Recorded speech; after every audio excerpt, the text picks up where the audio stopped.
Hi, నేను మీ రాఘవరావునండి.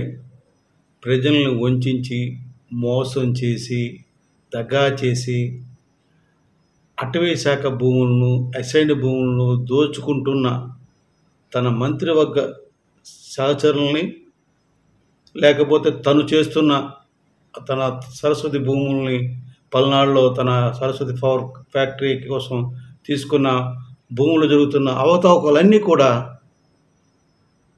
వాటిని సమర్థించుకుంటున్నాడు గజ దొంగ జగన్. పవన్ కళ్యాణ్ 5 నవంబర్ 2024లో ఆ భూముల పరిశీలన, సరస్వతి పవర్ భూముల పరిశీలన కోసం పల్నాడు వెళ్ళి అక్కడ ప్రజల యొక్క అర్జీలు తీసుకొని అన్నీ పరిశీలించి వెంటనే ప్రభుత్వం తన యొక్క అటవీ శాఖ మంత్రిగా ఆర్డర్ వేశాడు. ఈ యొక్క సరస్వతి పవర్ కంపెనీలో అటవీ భూములు ఎన్ని ఉన్నాయి, అసైన్ ల్యాండ్స్ ఎన్ని ఉన్నాయి, అసలు దీనికి పర్మిషన్ మొత్తం ఎంక్వైరీ చేయమని ఇచ్చాడండి. వేస్తే ఒక నెలకే రిపోర్ట్ వచ్చేసింది. ఇందులో అసైన్ భూములు జగన్మోహన్ రెడ్డి ఆక్యుపై చేశాడని ప్రభుత్వం వేసిన కమిటీ తీర్మానించింది. వాళ్ళని వెనక్కి తీసుకోవాలని ఆ అసైన్ భూముల్ని ఆర్డర్ వేసింది. ఆ ప్రకారంగా డిసెంబర్ 12వ తారీఖు 17.26 ఎకరాలు, కరెక్ట్గా 17.26 ఎకరాలు అసైన్ భూముల్ని ప్రభుత్వం మళ్ళీ తిరిగి వెనక్కి తీసుకుని ఏమంటారు పోల్స్ నాటి ఈ భూమి ప్రభుత్వానికి సంబంధించింది అని చెప్పి బోర్డు పెట్టేశారు. అంటే అర్థం ఏంటి? దీని అర్థం ఏంటి?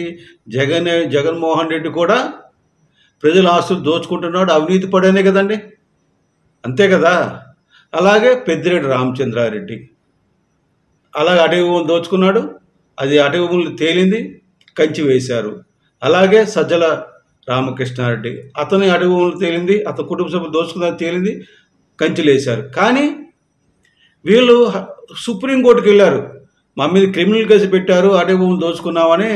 దయచేసి ఆ క్రిమినల్ కేసు కొట్టే సుప్రీంకోర్టుకి వెళ్తే సుప్రీంకోర్టు చేపగా కొట్టిందండి. ఒరే దుర్మార్గులారా, మీరు తప్పు చేశారు, తప్పు చేసి మీరు క్రిమినల్ కేసులు కొట్టేమని చెప్తారేంటి? అటవీ దోచుకోవడం తప్పు కాదా? అటవీ పర్యావరణాన్ని నాశనం చేస్తుంది తప్పు కాదా? అది తప్పు కాదని మీరు ఎట్లా అంటారు? దాన్ని మేము ఎట్లాగా రద్దు చేయాలని సుప్రీంకోర్టు వార్తలు పెట్టింది. దీన్ని బట్టి ఏమర్థం అవుతుందండి? సుప్రీంకోర్టు న్యాయస్థానం కూడా పవన్ కళ్యాణ్ గారు చేసిన పనులన్నీ కూడా సక్రమమని తీర్పు ఇచ్చింది. ఆ ప్రకారంగా వీళ్ళ మీద కేసులు పెట్టారు. త్వరలో వీళ్ళందరూ కూడా అరెస్ట్ అవుతారు. నేనేంటంటే అటవీ శాఖ భూములను, ప్రజల భూములను దోచుకుంటుంటే తప్పు కాదని మాట్లాడుతున్న ఈ జగన్ని ఏమన్నారండి? స్పష్టంగా సుప్రీంకోర్టే తిట్టింది యదవల్ని, తప్పు చేస్తున్నారని. అంటే ఈ యొక్క జగన్కి అంబేద్కర్ గారి రాజ్యాంగం పట్ల నిబద్ధత లేదు, ఆయనకి ఆ రాజ్యాంగ గౌరవం తెలియదు. అలాగే సుప్రీంకోర్టు న్యాయస్థానం మీద, హైకోర్టు న్యాయస్థానం మీద గౌరవం లేదు, నమ్మకం లేదు. ఇంకెవరు నమ్ముతాడండి? భారతదేశం నడిచేదే అంబేద్కర్ రాజ్యాంగం మీద. ఆ రాజ్యాంగం ప్రకారం ఏర్పడిందే ఒక న్యాయ వ్యవస్థ. అంటే ఇతనికి ఏంటి? నేనే అంబేద్కర్ గారి రాజ్యాంగం, నేనే సుప్రీంకోర్టు న్యాయస్థానం, అన్నీ నేనే ఫీల్ అవుతున్నాడు అనుకుని ఇష్టం వచ్చి చేస్తున్నాడు జగన్మోహన్ రెడ్డి. ఇటువంటి వ్యక్తికి తగిన శాస్తి జరగాలని పవన్ కళ్యాణ్ గారు ఆ ప్రకారంగా ఆయన చేసిన తప్పులన్నీ ఒక్కొక్కటి తీస్తున్నాడు. అటవీ శాఖ భూములు చాలా దోచుకున్నారు. ఆయన అటవీ శాఖ మంత్రిగా చాలా పద్ధతిగా అన్ని సక్రమంగా చేస్తున్నాడని అటవీ శాఖ అధికారులే ఆశ్చర్యపోతున్నారు. ఏంటి పవన్ కళ్యాణ్ గారు ఇంత నిబద్ధతతో చేస్తున్నారని.